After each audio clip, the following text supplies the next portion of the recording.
Hello everyone, how's it going? Welcome to Crack a Pack a Day. Every day I'm going to open a booster pack of Magic the Gathering cards and evaluate the contents, choosing one of them to take as if I were taking part in a draft and this was pack one, pick one. Today we're going to be doing something a little different.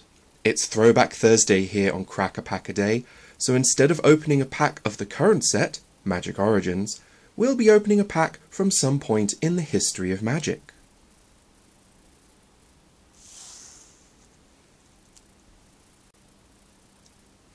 Today's pack is Journey into Nyx, the third set in the Theros block. The full Theros draft environment consists of drafting Journey into Nyx, Born of the Gods, and Theros in that order. Enchantments, the heroic ability, and Battle Cruiser magic were key strategies during the Theros block, and will be things to keep in mind when opening this pack. Let's take a look.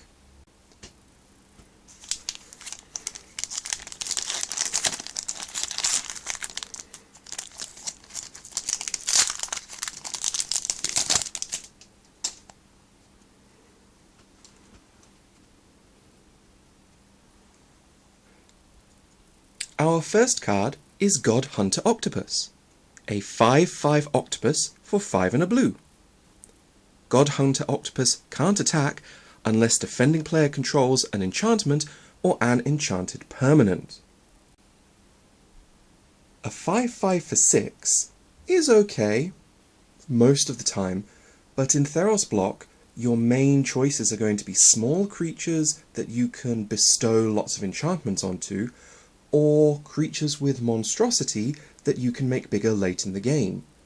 6-drops, albeit 5/5 6-drops, are just not what you're looking for in Theros block, especially one with a downside like that. Now, it's not much of a downside, because there are lots of enchantments floating around, but it's not something I'm going to want to be picking first.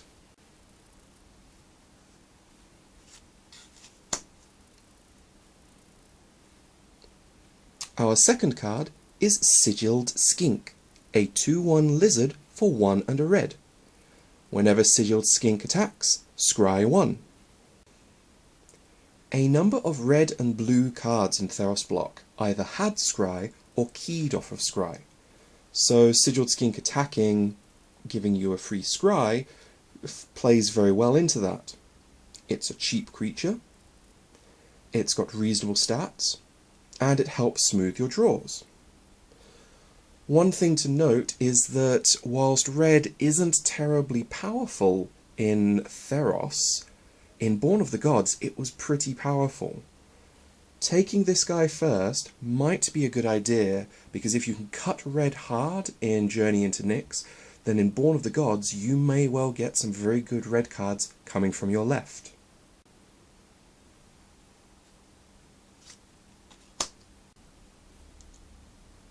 Our next card is Font of Vigor, an enchantment for 1 and a white.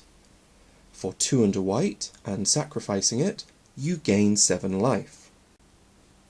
The fonts are a cycle in Journey into Nyx, each being an enchantment that later sacrifices for an effect. Generally, they're very good at playing with Constellation, one of the mechanics of Journey into Nyx that gave you a bonus on certain cards every time an enchantment entered the battlefield, under your control. I'm not a huge fan of Font of Vigor, even though it's cheap, and even though it's triggering Constellation, I don't really want to use a card just to gain 7 life.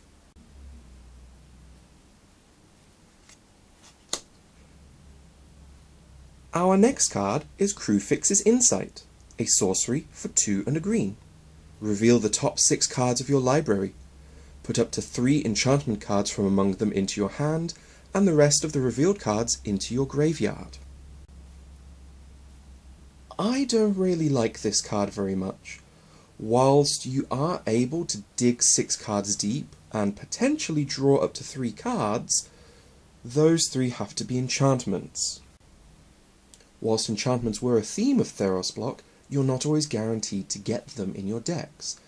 This sort of card is something you'd probably want to pick up later once you had a reasonable amount of enchantments already taken, but for a first pick, it's not really what I want.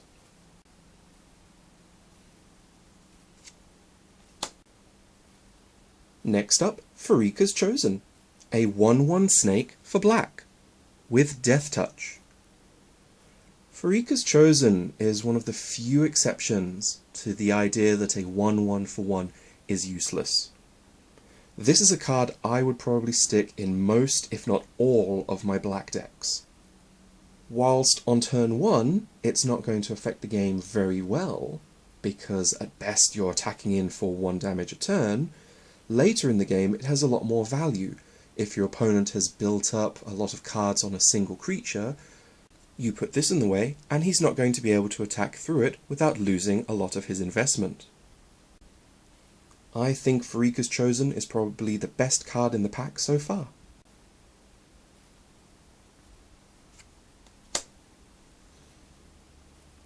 Up next, Bloodcrazed Hoplite, a 2/1 human soldier for 1 and a black. He has Heroic.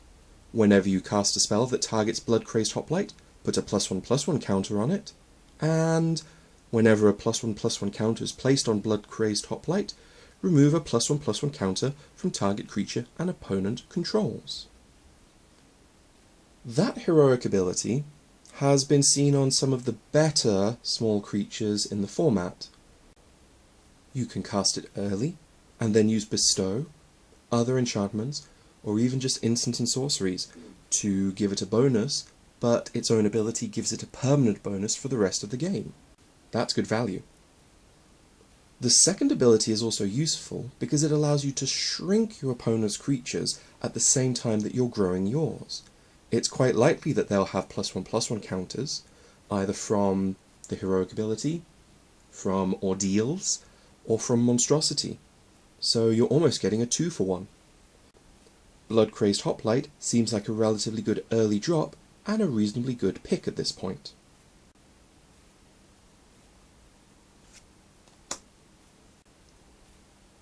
Our next card is Oresca Swiftclaw, a 3/1 cat warrior for 1 and a white. It doesn't have any abilities, so there's not a lot else to evaluate it on. There aren't any cat or warrior tribal cards in the block, so that's not something you need to think about. So how useful is a 3/1 for 2? Usually we'd expect a 2/2 for 2 to be good. That's the standard on the vanilla test. So how does a 3/1 go down? Well, obviously the 1 toughness means that he's a little bit more vulnerable to 1 power things, particularly if they have toughness 4 or greater, because they can just block without trading anything. Conversely, 3 power for 2 mana is a very good deal. If I were playing an aggressive white deck, he's certainly a card I'd want to pick up, but for pack 1 pick 1, he's a little too narrow for what I want, I think.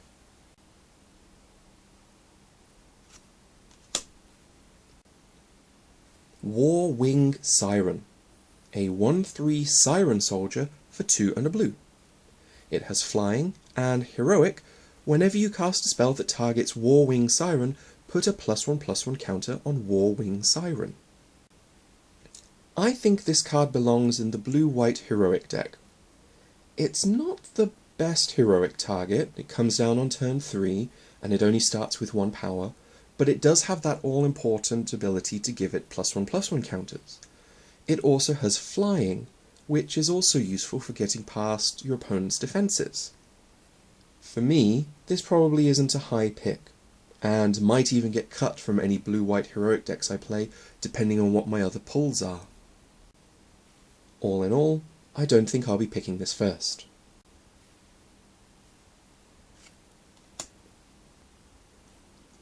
Our next card is Ravenous Lucre, a 2/4 beast for 3 and a green.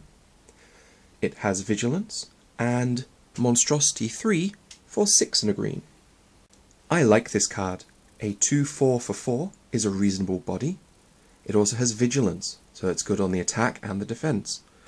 And come turn 7, you should be able to make it a 5/7. I think that this card has a respectable power level.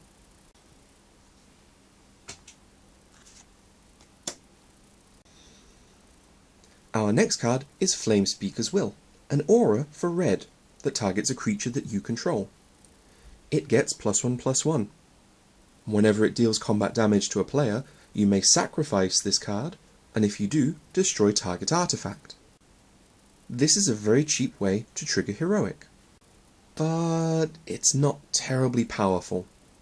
Theros block doesn't have a great deal of target artifacts that are worth bringing this in from the sideboard in for either. All in all, I don't really think this is worth taking.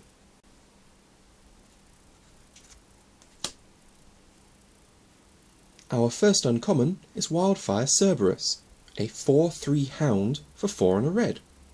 It has Monstrosity 1 for 5 red, and when it becomes monstrous, it deals 2 damage to each opponent and each creature your opponents control. This is an okay card. It offers a reasonable sized body for its mana cost, can get slightly bigger later in the game, and when it does, it offers a very small board wipe. Now obviously it's not going to affect anything that your opponents make big, but if they decided to go wide instead of tall, Wildfire Cerberus could very well be the way that you push through enough damage to win at the end of the game. Having said that, I'm not terribly excited by it. I probably won't be taking this.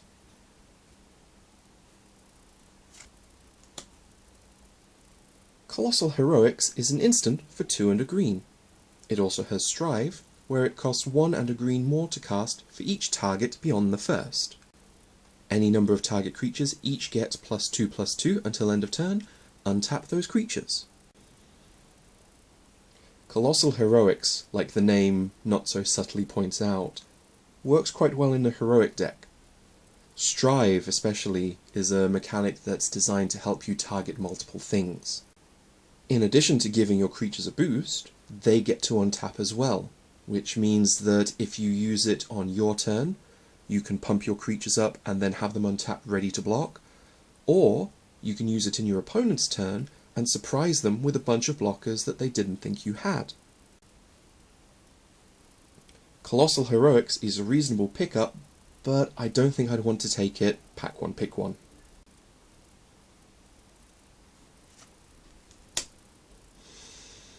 Spire Spine is a 4/1 enchantment creature beast for 2 and a green. It blocks each turn if able. It also has Bestow for 4 and a green. The enchanted creature gets +4/+1 and blocks each turn if able. That downside isn't much of a downside. If you're tapped and attacking, well, you're not able to block. It's only if able. So in an aggressive deck, this is a pretty good card. Especially if on turn 5 you bestow it onto a creature you're going to attack with, at which point, until that creature dies, you're not really going to take the downside of this card. +4/+1 is a very nice boost, especially in terms of power, so if you could put it on something with evasion, you could end the game very quickly. All in all, I feel Spire Spine shapes up to be a pretty good card.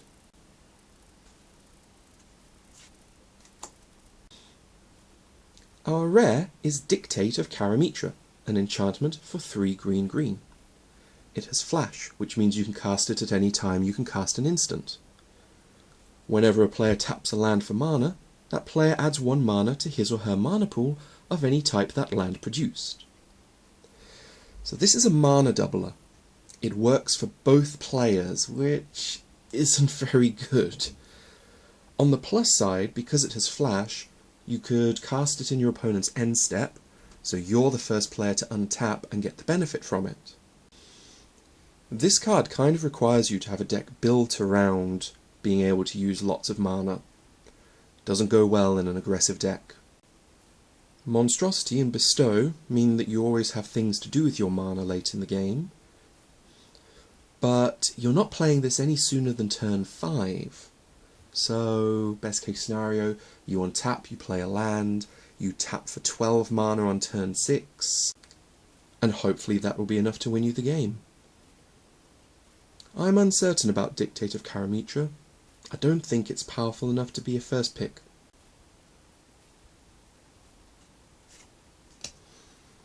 And we have a swamp, and an enchantment bird token. Okay then, let's have a quick review of what we've got. So, here's our pack. Overall, there are a few cards I like here, especially Sidled Skink, Fariq Chosen, and Spire Spine. Sidled Skink is a nice early drop, which I can hopefully bestow, and being red, going into Pack 2, Born of the Gods, is a very nice place to be. Red is pretty powerful in Born of the Gods. Fariq Chosen is, no pun intended, a nice rattlesnake. It prevents your opponent from attacking with his best creatures. Spire Spine is probably the most powerful card in this pack, and that's a very good reason to want to take it.